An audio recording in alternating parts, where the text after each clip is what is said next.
Gold reached 4,311 per ounce in June 2026. Social media showcases effortless trading profits, attracting many newcomers. However, 68.82% of retail investor accounts lose money with CFDs. Nearly 7 in 10 lose when trading these instruments. So what is trading? What are CFDs and gold forex? This video explains those differences. Trading is buying and selling financial instruments like currencies and commodities to profit from price changes. Unlike investing, trading is short-term. The forex market is the world's largest, processing over 7.5 trillion daily. In 2020's gold, priced as XAUUSD, remains actively traded.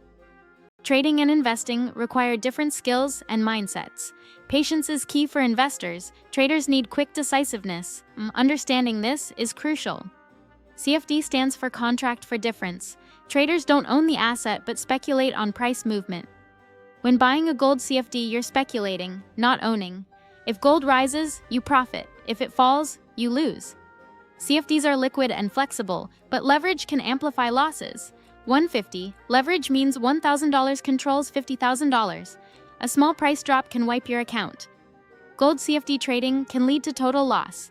That's the reality of leveraged trading. Understanding gold's price movements is vital. Factors include the USD, interest rates, geopolitical risks, and inflation. Gold prices often rise with dollar weakness and fall when rates increase. Gold is also a safe haven during crises.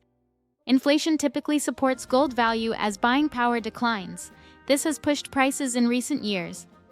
The harsh reality is that 68.82% of CFD accounts lose money.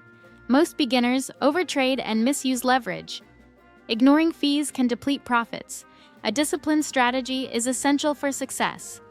Realistic returns for disciplined traders range from 2% to 5% per month, not the unrealistic highs often touted. Profitable traders focus on strategy, risk management, and emotional discipline. This video is just an introduction. Future content will cover effective trading strategies, market movements, and price action. If you're interested, subscribe and comment below with your experience level. Your feedback will help shape future content. This is Funds and Future, the financial education you never got in school. See you next time.